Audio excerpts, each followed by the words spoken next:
నమస్తే అండి. మా బాబు అయితే ఈరోజు వరండా అంతా మాప్ పెడుతున్నాడు.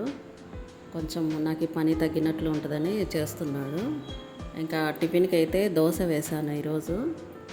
ఇంకా నేను ఉన్న ఈ కొద్ది రోజులైనా రోజు ఒక వెరైటీ చేసి పెడదామని చెప్పేసి ఇంకా ఈరోజైతే దోశ వేస్తున్నానండి. దోశ పిండము అవన్నీ నిన్ననే తెచ్చాము డీమార్ట్కి వెళ్ళి. ఇంకా అంటున్నారు మా పిల్లలు, ఎన్ని రోజులైందో దోశ తిని మమ్మీ అని.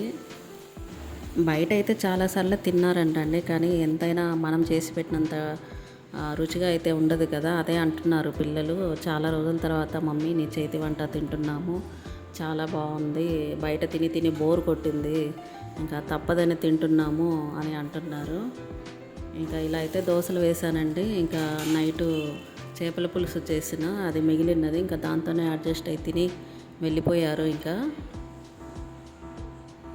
ఇక మధ్యాహ్నంకి అయితే ఇంకా చికెన్ తీసుకొచ్చి కొంచెం లైట్గా మసాలా అన్నం అది చేసి పెట్టానండి. ఇక వేడి వేడిగా మంచిగా అయితే తిన్నారండి. నాకు కూడా చాలా హ్యాపీగా ఉండింది. ఇంకా పోనీలే పిల్లలకి నా చేతితో కొద్ది రోజులైతే చేసి పెడదాము అని చెప్పి ఇంకా రోజు ఒక వెరైటీ అయితే చేసి పెడుతున్నాను. ఇక మధ్యాహ్నం లంచ్ కూడా చాలా బాగుందని తినేశారు వేడివేడిగా. ఇంకా వాళ్ళ ఫ్రెండ్ని కూడా తీసుకొచ్చారు. ఇంకా ముగ్గురు కలిసి తినేశారండి.